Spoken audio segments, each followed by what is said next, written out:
किस विद्यालय में पढ़ती हैं आप? Loyal public school class 7। अच्छा, ये बताइए कि आपके विद्यालय में काफ़ी दिनों के बाद खुला है विद्यालय, कैसा लग रहा है? कितना उत्साह देखने को मिल रही है आपको? बहुत अच्छा लग रहा है कि विद्यालय खुल गया। विद्यालय नहीं खुला तो पढ़ाई में बहुत दिक्कत हो रहा था पढ़ने काफ़ी में। दिक्कत हो रही थी। अब विद्यालय खुल गया है, कैसा महसूस हो रहा है आपको? बहुत अच्छा लग रहा है।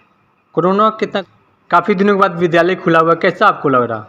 हमको बहुत अच्छा लग रहा है कि स्कूल खुल गया, नहीं तो स्कूल जब बंद था तो अच्छे से पढ़ाई नहीं चल रहा था।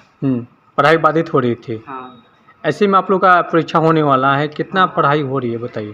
पढ़ाई तो अभी अच्छी हो रही है, एग्ज़ाम आराम से निकल जाएगा। आराम से हो जाएगा। ये बताइए कोरोना को लेकर क्या गाइडलाइन दी जा रही है आपके विद्यालय में? कोरोना को लेकर गाइडलाइन दी जा रही है कि अगर आपको थोड़ा सा भी अगर खांसी, बुखार कुछ भी अगर महसूस हो या फिर सांस लेने में तकलीफ हो तो आप प्रिंसिपल से कहिए। और अगर ये सब ना हो फिर भी हर समय मास्क आप लगाए रखें और सैनिटाइजर से हर वक्त हर मिनट पर हाथ को सैनिटाइज करते रहें। और कुछ जानकारी दी जाती है क्या आपके विद्यालय में? और एक दूसरे से 2 गज या फिर 2 फीट की दूरी रखें।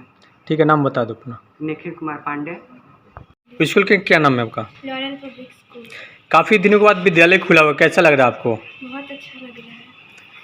विद्यालय बंद था, ऑनलाइन बढ़िया था या ऑफलाइन? ऑफलाइन। ऑफलाइन। ऑफलाइन में क्या क्या बुझाता है आपको? ऑफलाइन हम सर से कोई भी डाउट अच्छे से क्लियर कर सकते हैं। फेस टू फेस कोई भी क्वेश्चन पूछ सकते सर भी अच्छे से। अच्छा, बताइए कि आपके विद्यालय में क्या गाइडलाइन दी जाती है कोरोना को लेकर?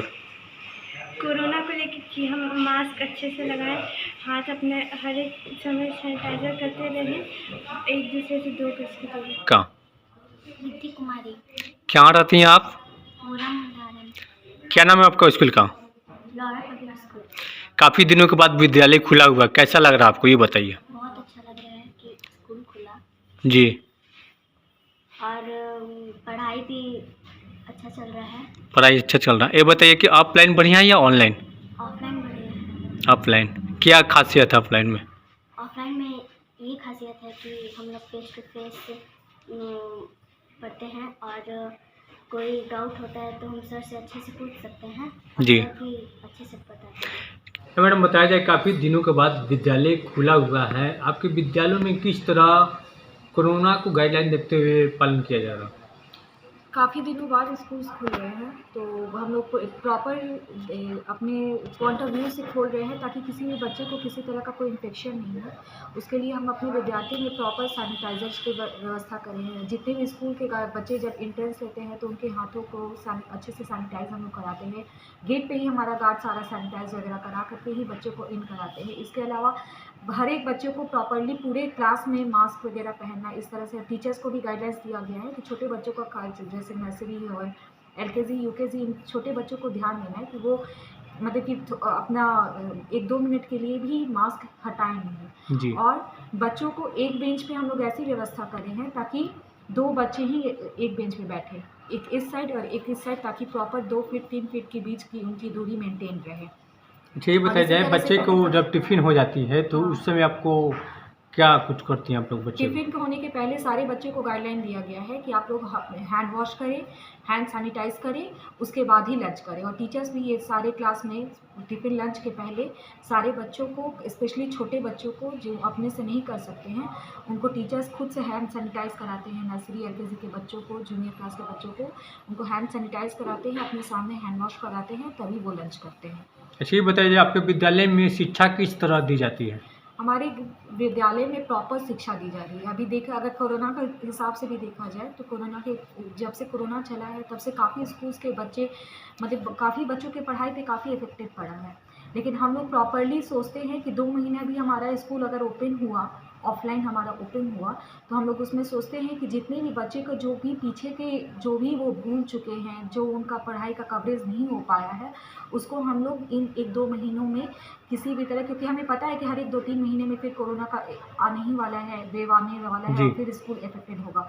तो उस 2-3 महीने का जो हमें टाइम इंटरवल मिलता है उसमें हम लोग सोचते हैं कि बच्चों का जो पीछे का छूट गया है या बच्चे जो कुछ चीज़ पढ़ाया हुआ भूल चुके हैं, उनको फिर से हम लोग कवर करा सकें और उनको फिर से एक ट्रैक पे ले आ सकें ताकि एग्जामिनेशन तक वो फुल्ली प्रिपेयर हो जाए एग्ज़ाम के लिए, अपने सिलेबस के लिए और अपनी पढ़ाई के लिए।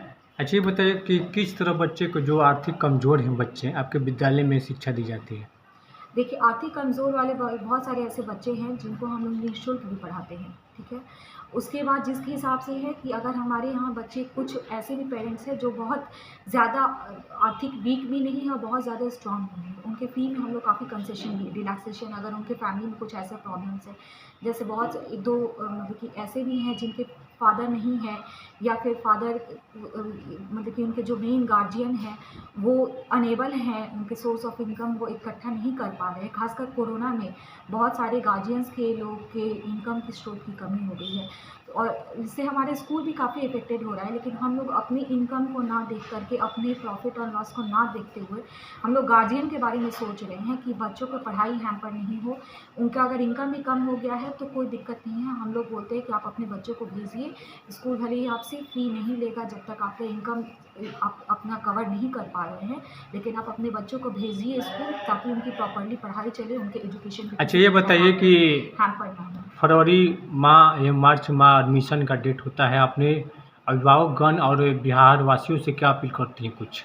देखिए, अभी एडमिशन का वक्त चल रहा है, तो अभी हम बताना चाहते हैं सारे लोगों को कि अभी हमारे यहाँ फ्री एजुकेशन चल रहा है। बिल्कुल कोई आपका एडमिशन चार्ज कुछ भी नहीं लगेगा। आप आकर के केवल अपने बच्चों का यहाँ पे टेस्ट दिलाइए, फॉर्म भरिए और अपने बच्चों का नामांकन कराइए। और हम गारंटी के साथ कहते हैं कि जितना आपके बच्चे पहले जो जानते थे, यहाँ पे आने के बाद अगर उनके इम्प्रूवमेंट नहीं दिखता है आपको, तो ऐसा हो ही नहीं सकता है। क्योंकि हमारे पढ़ाई का वे ऑफ, जो हमारा एजुकेशन है, way of treating the child है, वो हमारा इस तरह से है कि बच्चों में इम्प्रूवमेंट होना ही है। और दूसरी चीज़ है कि हमारे टीचर्स भी काफ़ी कोऑपरेटिव हैं। उनको जिस तरह से गाइडलाइन दिया गया है, जिस तरह से निर्देश दिया गया है, वो लोग उसी वे में ही पढ़ाते हैं, ताकि और पर्टिकुलरली एक एक इंडिविजुअल बच्चों को ध्यान देता है वो। दैट इज़ द मेन हमारा, आप बोल सकते हैं कि that is the main feature of our school, कि टीचर्स एक एक बच्चों को, ऐसे कम ही स्कूल्स मिलेंगे जिसमें टीचर्स प्रॉपरली एक एक बच्चों को ध्यान देते हैं। विद्यालय का नाम बता दीजिए। विद्यालय का नाम हुआ लॉरेल पब्लिक स्कूल। क्या हैं आप? मैं यहाँ की प्रिंसिपल हूँ, बारूदी से।